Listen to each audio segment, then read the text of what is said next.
Hi everyone, Dr. Crayhay here. This week we are shifting gears slightly. So over the past several weeks we've been talking about statistical tests that compare groups. We're going to shift to a different kind of statistical test with both correlation and regression. We are going to be measuring relationship. So are two variables related to each other? If so, how strong is that relationship? Now, with a bivariate correlation, we essentially want to know if a relationship exists. This is a statistic that is bounded on both sides by -1 and +1. What I mean by this is that it can take any value, this R value, so sometimes it's R, same thing as a correlation, right? So this is the statistical symbol. This statistic can take any value between -1 and +1. Now here's the tricky part. This -1 represents a perfect relationship. So this means that one variable changes in the exact same way as that second variable. It's a perfect overlap of two variables. That's this -1 number here.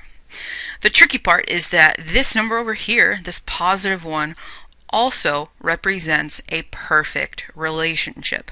So with a -1 or a +1, we have a perfect relationship between two variables.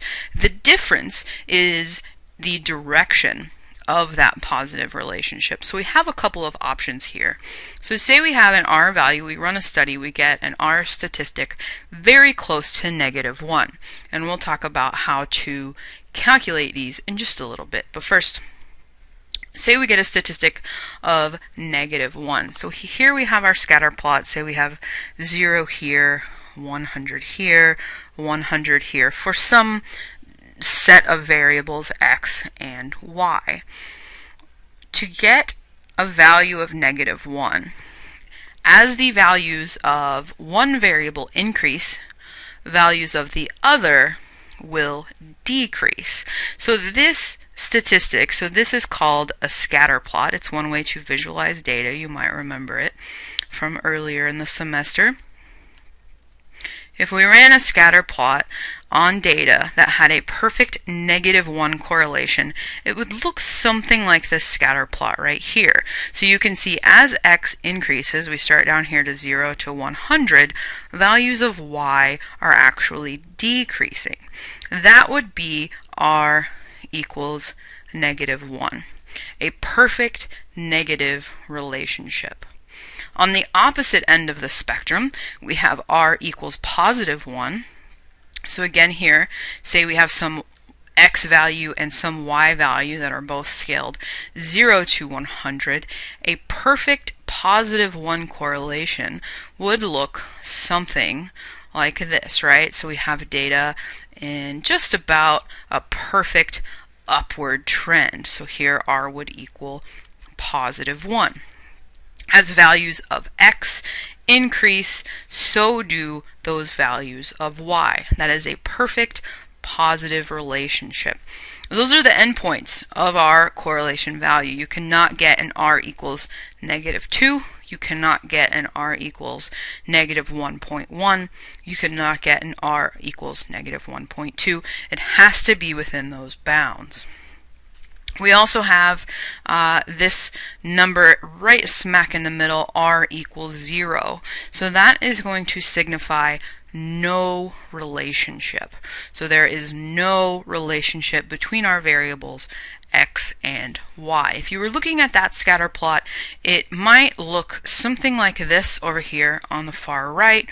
We have a random jumble of dots. There is no discernible pattern here. Here you can see pretty clearly they're very tightly grouped in both our examples 1 and 2. Sorry about that horrible circle.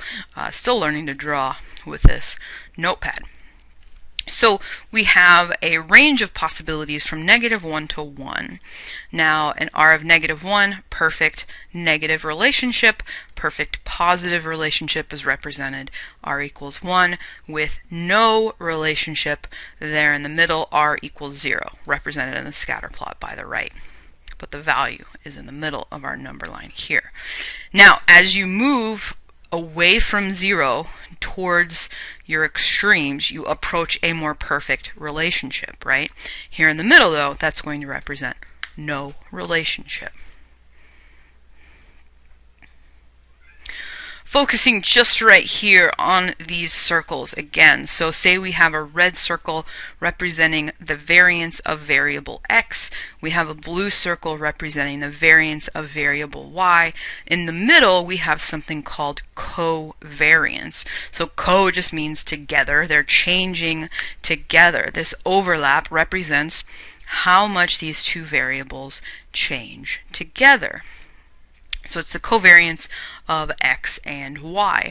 This overlap is going to tell you how similar these variables are. Of course, if you had an R of 1, you would have one circle representing x or whatever. You would have one circle exactly on top of it that would represent y. That would be a perfect relationship, right? So the variances are exactly the same. If you had an R of 0, you have a variance for x here, variance for y here. They do not overlap at all. Of course, in the real world, we'll typically have some level of overlap depending on, what they are. We can find relationships between just about anything. So this is in your textbook, so I just wanted to talk about that briefly. Two circles representing the variance. That overlap tells us how much they change together, and this will tell us how strong that relationship is. Your textbook also uses some pretty scary words here. The coefficient of determination. What is the coefficient of determination? I can tell you right now, it is not as scary as it sounds. It is simply a squared value. It is your squared R value. So say you get some R value, you square it. Then you're able to say, for example, 20% of the variance in x is attributable,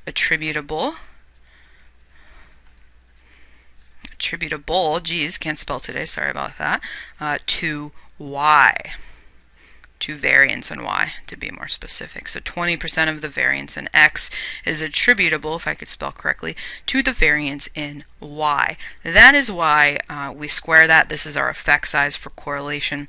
It's easier to interpret a percentage than it is to interpret just a straight up R statistic. So we'll often square that for our effect size. 20%, coincidentally, that 20% will tell us how much of these are overlapping. So more overlap would be a higher R squared, less overlap would be lower R squared. With correlation, we're dealing with two variables, just two, that's it, that's our entire model, so we use a small r. I note that out because when we start to talk about multiple regression, we're going to be dealing with R squared, but it's going to be, the notation is slightly different, so just know when you have two variables in your model, it's going to be small R squared. We'll talk about the rest later. Just like any statistical test, well, any inferential statistical test, right, where we have a sample, we're trying to generalize to a population, we have certain assumptions. So these statistical tests, all of these formulas we've been working with, were created with a particular kind of data in mind. That's where these assumptions come up. If your data do not meet these assumptions, any conclusions you come to as a result of that data are completely invalid. You've wasted your time. You've come to erroneous conclusions. So you always have to check your assumptions. One assumption of correlation is homoscedasticity. Very hard word to say. Fairly easy to diagnose, though. So again, here I have some me scroll over a bit. I have 3 scatter plots here. So homoskedasticity, see, I can't even say it, and I have a PhD in this stuff. So homo means same. Skedasticity just is a fancy word for saying variance. You want the distribution of these scores to be similar across all levels of your variable. So in other words, you can draw a line here, and it's just about parallel to here. This would pass our test. And of course there are statistical tests for this as well, but we're just talking visually right now.